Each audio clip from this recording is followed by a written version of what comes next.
Surat keputusan bersama SKB 4 Menteri, yakni Menteri Kesehatan, Menteri Dalam Negeri, Menteri Pendidikan, Kebudayaan, Riset dan Teknologi, serta Menteri Agama, mengatur tentang panduan pembelajaran tatap muka terbatas di tengah pandemi.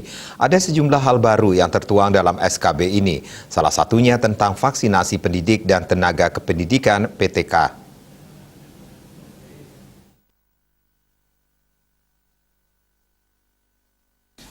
Menkes Budi Gunadi Sadikin menuturkan, di dalam SKB terdahulu, satuan pendidikan yang mayoritas PTK-nya sudah divaksin wajib menyediakan layanan PTM terbatas, dan PTK yang belum divaksin disarankan mengajar secara jarak jauh.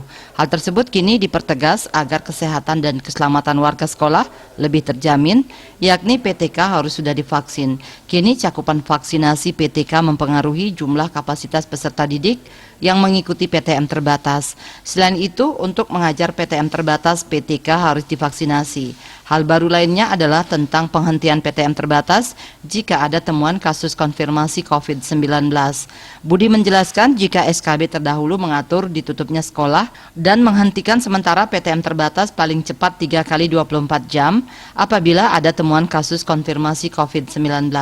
SKB yang baru mengatur penghentian yang lebih lama, yakni 14 kali 24 jam untuk menjamin keamanan bersama.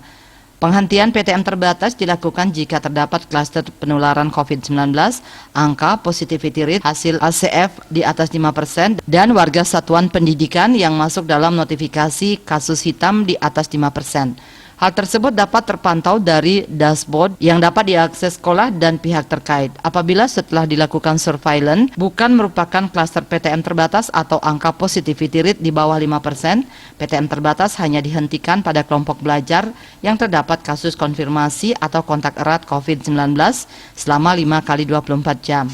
Pemerintah daerah dan pihak lainnya yang memiliki akses dapat memantau status kondisi sekolah secara detail pada laman sekolahaman.kemenkes.go.id dan madrasahaman.kemkes.go.id.